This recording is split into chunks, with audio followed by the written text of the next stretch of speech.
Muchas gracias, señora presidenta. Señor Sánchez, usted mañana va a prometer lealtad al rey y a la Constitución para ser presidente del Gobierno de España. Y lo va a hacer con los votos de los partidos que odian al rey, que odian la Constitución y que odian a España. Vaya compañeros, vaya comienzo de legislatura, vaya estabilidad para España. Imagino, estoy seguro, que usted lo hará por imperativo legal, como todos los que le van a apoyar. Irá ya y lo hará por imperativo legal. Mire, nosotros lo que en ningún caso vamos a perdonarle, desde luego, y nos parece inaudito, es que haya puesto al PNV como interlocutor de Navarra. El PNV no tiene votos en Navarra. El PNV se presenta a las elecciones y no le votan en Navarra. Y no le votan en Navarra porque en Navarra todo el mundo sabe que el mayor enemigo del régimen foral de Navarra es el nacionalismo vasco. Y eso lo sabe todo el mundo, porque nadie quiere que Navarra sea Euskadi. En Navarra no queremos ser Euskadi. ¿Se entera, señor Sánchez? ¿Se entera, señor Esteban? ¿Nos quiere dejar en paz de una vez? Y bueno, evidentemente.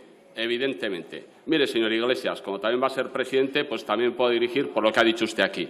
Yo no voy a hablar en nombre de todas las víctimas, pero yo tengo 2 compañeros asesinados de Unión del Pueblo Navarro por defender la libertad. Y entenderá que no voy a estar aquí callado mientras el presidente del Gobierno de España, nada más y nada menos, pacta con los que aplaudieron sus asesinatos. Eso nunca. Yo no me voy a callar. ¿Pero qué se han pensado que es esto? ¿Que vamos a estar aquí callados, agachados como el presidente? Pero, hombre, ¿qué va a ser esto? Esto es una indignidad. Y yo solo hablo de los 2. Podría hablar de más, seguro que me lo permitirían. Pero de los 2 de mi partido asesinados por defender el régimen foral de Navarra, por defender España, a mí no sale aquí nadie a decirme que soy no sé qué.